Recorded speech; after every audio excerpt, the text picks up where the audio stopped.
You're listening to the Amazing Facts Daily Devotional. Today's topic, the smell of prayer.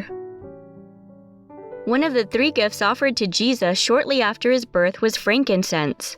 It is a fragrant resin that grows in some of the world's harshest places, Oman, Yemen, and Somalia.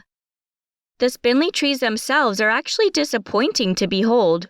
They are lowly, twisted, thorny things with fat, prickly branches spreading out into small, crinkly leaves.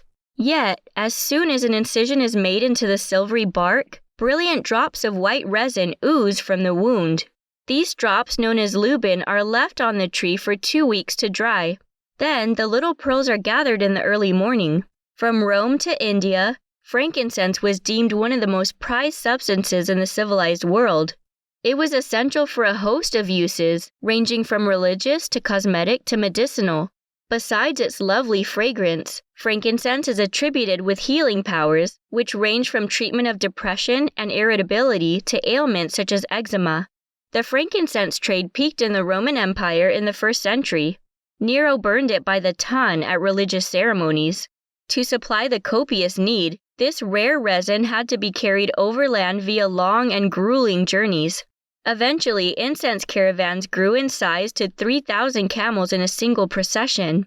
Even today, satellite images reveal faint traces of these ancient caravan trails carved in the wilderness.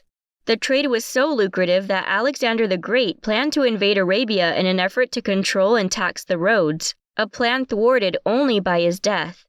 For religious purposes, many great civilizations in the ancient world believed that prayers could only be carried to heaven in the smoke of sacred incense. It was also used in the sanctuary service to depict prayers rising before the God of Israel. One of the most beautiful prayers in Scripture is found in Daniel 9, verses 3 to 19. Read through this passage and make it your own prayer to the Lord. Let it rise like incense up to heaven, a sweet savor before God. Our key Bible text today comes from Revelation chapter 8 and verse 4. And the smoke of the incense which came with the prayers of the saints ascended up before God out of the angel's hand. Thank you for listening to the Amazing Facts Daily Devotional.